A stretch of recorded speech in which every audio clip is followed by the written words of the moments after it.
Your dog has become really sick. Your once playful, happy, loving pet now struggles to get out of bed every morning and barely has an appetite. You can't bear to see him like this, so you decide to take him to the vet, only to find out that your dog's disease is incurable. So you have two choices. You can choose to let him live the life that he's living in pain and misery until he eventually dies, or you can choose to have him put down at the vet.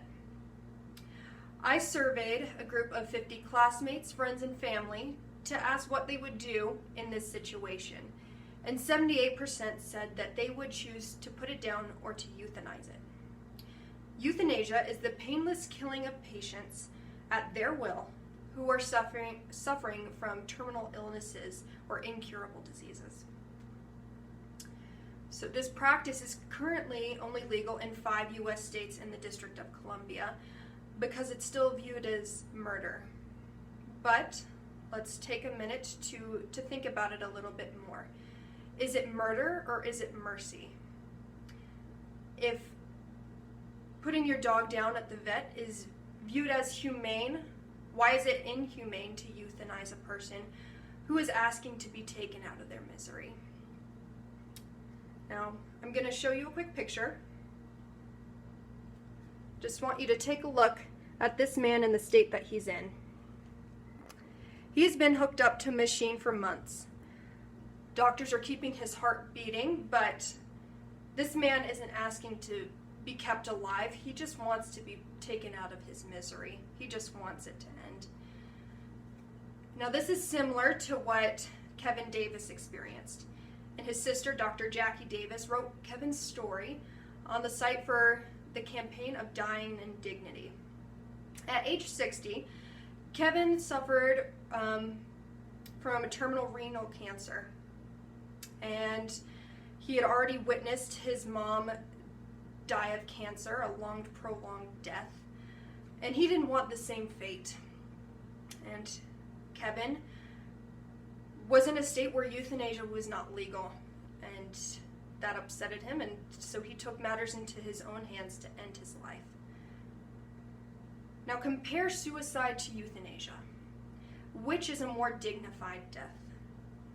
Euthanasia allows people to die surrounded by their family in a bed, just painlessly and peacefully, while suicide is a much more traumatic experience for the family members and friends, and more painful for the person actually committing suicide. What a lot of people don't understand is that when these people are at this degree of suffering, that a lot of times they will just try to put themselves out of misery by committing suicide. As sad as that sounds, that is reality. We do not know and cannot comprehend that amount of pain that they're in, that they would take the measures to end their own life, which is why euthanasia has become a major topic of discussion in government today, because it provides a way for those people to be relieved of pain. Now, this map shows the very few states that made euthanasia legal: Oregon, Vermont, California, Colorado, Hawaii, and the District of Columbia. Oregon legalized the Death with Dignity Act, and on their Death with Dignity website, they inform the public of exactly what goes into the procedure and why this act is so important. Their belief is that terminally ill people, not the government or not religious leaders, should be the ones to determine how much pain or suffering they should ultimately endure. Now, this statute allows mentally competent adults who have terminal illnesses to voluntarily request medical prescriptions to hasten their imminent death.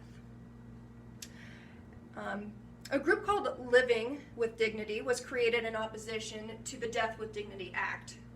Their major argument against the practice of euthanasia is that euthanasia would be considered murder. But as an activist pro-euthanasia, euthanasia is not murder as much as it is an act of mercy. We need to remember that these individuals are specifically asking for this procedure to be done to take them out of their misery. And no one, except for the person directly experiencing the pain, can determine whether or not they would be better off living or dying. So, the United States is supposedly a free country. If it's truly free, then why can't individuals who are suffering finally be relieved of pain? Who are we to determine how they are feeling as ones who aren't at the degree of pain to commit suicide? And sadly, people who are at that level will take those measures to end their own life. And so by legalizing euthanasia nationwide, we can help these people have a more dignified and pain-free, humane death. We can't be blind to the anguish of these individuals any longer. We can end suffering, and we can help the helpless.